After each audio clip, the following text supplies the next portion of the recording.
वसई विरार महानगर पालिका को अवैध बांध कामों का गढ़ कहा जाता है, जहां मनपा के प्रत्यक्ष अप्रत्यक्ष रूप से सहयोग के चलते यहां भूमाफिया बड़ी तेजी से पनप रहे हैं और भ्रष्ट अधिकारी मनपा का लाखों करोड़ों का राजस्व डुबाकर अपनी जेब में भरने पर तुले हुए हैं। ऐसा ही एक मामला सामने आया मनपा प्रभाग अंतर्गत आने वाले नालासोपारा पूर्व तिवारी नगर का, जहां एक 50 वर्ष पुरानी चक्की तोड़कर उसमें भरनी कर वहां से रास्ता बनाकर चक्की वाली जगह से ठीक पीछे 5000 फीट पतरे के गाले का निर्माण कर दिया गया, जिसके विरोध में तिवारी नगर के संतोष तिवारी मनपा कार्यालय पर आमरण उपोषण पर बैठे हैं। में संतोष तिवारी ने बताया कि उन्होंने इस मामले में कई बार मनपा प्रभाग ब में पत्र व्यवहार भी किया, परंतु इसके बावजूद भी वहां गाला बन गया। साथ ही उपोषण पर न बैठने के लिए तिवारी पर दबाव बनाने हेतु उन गालों को भी नोटिस दिया गया, जो कि 3-4 दशक पुराने हैं। किस हेतु से बैठे आप? सर्वे नंबर 89 में अनाधिकृत बांधकाम पर तोड़ कार्रवाई नहीं हुआ, इसके लिए मैं उपोषण पर बैठा हूँ। पहली बार मैंने लेटर दिया था नगर पालिका को कि इस पर काम रोक दिया जाए, लेकिन नगर पालिका ने काम नहीं रोका और उसके बाद से इस पर पूरा अनाधिकृत बांधकाम हुआ। फिर मैंने नगर पालिका को ये भी 8 तारीख को मैंने उपोषण का लेटर दिया, उसके बाद भी अनाधिकृत बांधकाम पर कोई कार्रवाई नहीं हुई। इस नाते मैं उपोषण पर बैठा हूँ। इन लोगों का कहना है कि आप खुद भी अनाधिकृत बांधकाम करते हो। अगर ऐसी कोई बात है, अगर मैं अनाधिकृत बांधकाम करता हूँ तो नगर पालिका मेरे साथ चले और थोड़ा कार्रवाई कर दे, मैं उसका साथ दूंगा।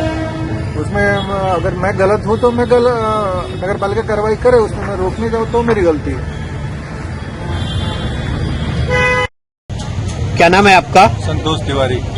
तिवारी जी, आप यहाँ पे आमरण उपोषण के लिए बैठे हो, कारण क्या है? सर, हमारे यहाँ सर्वे नंबर 89 में एक हम लोग चूंकि गाँव गए थे, उसी बीच में उन्होंने 50 साल पुरानी चक्की तोड़ के जबरदस्ती पीछे 5000 फुट पुटनी करके और उसमें उन्होंने पतरे का सेट बनाया और उसमें अनाधिकृत बांधकाम किया। किसने किया है? ये मुक्तेश्वर तिवारी, पारसनाथ तिवारी के पुत्र मुक्तेश्वर तिवारी और उनके बेटों ने। ये कहाँ पे पड़ता है? ये नालासोपारा ईस्ट में ओवरब्रिज के नजदीक है। अच्छा, फिर क्या हुआ? फिर उसके बाद से 20/5 को हमने एक महानगर पालिका को लेटर दिया, नालासोपारा प्रभाग समिति ब में लेटर दिया, लेकिन उसके बाद भी वो आए और देख के चले गए। कुणाल और एक और कोई था, सूर्यकांत, सर्वे करके गए और उसके बाद से उन्होंने बोला कि हम बांधकाम होने नहीं देंगे और कुछ दिन रुका के फिर बार बार हमारे भाई डॉक्टर साहब ने उनको फोन भी किया, लेकिन उस पर उन्होंने कोई कार्रवाई नहीं करी और ये उन्होंने वो बनने दिया। फिर उसके बाद से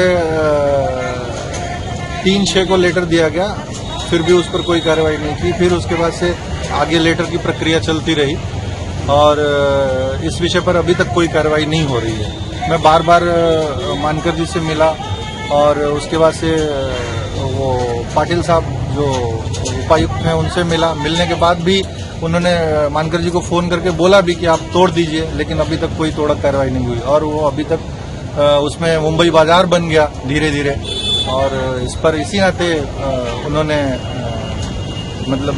इसी नाते मैंने आमरण उपोषण किया और इनको बार बार ये इत्तला किया गया कि भाई आप इसको तोड़ा कार्रवाई कर दीजिए नए बांधकाम के लिए। उसके बाद से उन्होंने अनायास सभी सारे जितने भी 7/12 पे नाम है उनको अनायास उन्होंने नोटिस दिया कि वो मेरा उपोषण मैं नहीं कर पाऊं और उसकी वजह से वो मुझे लगता है कि वो संरक्षण दे रहे हैं इस बांधकाम को लेकर के।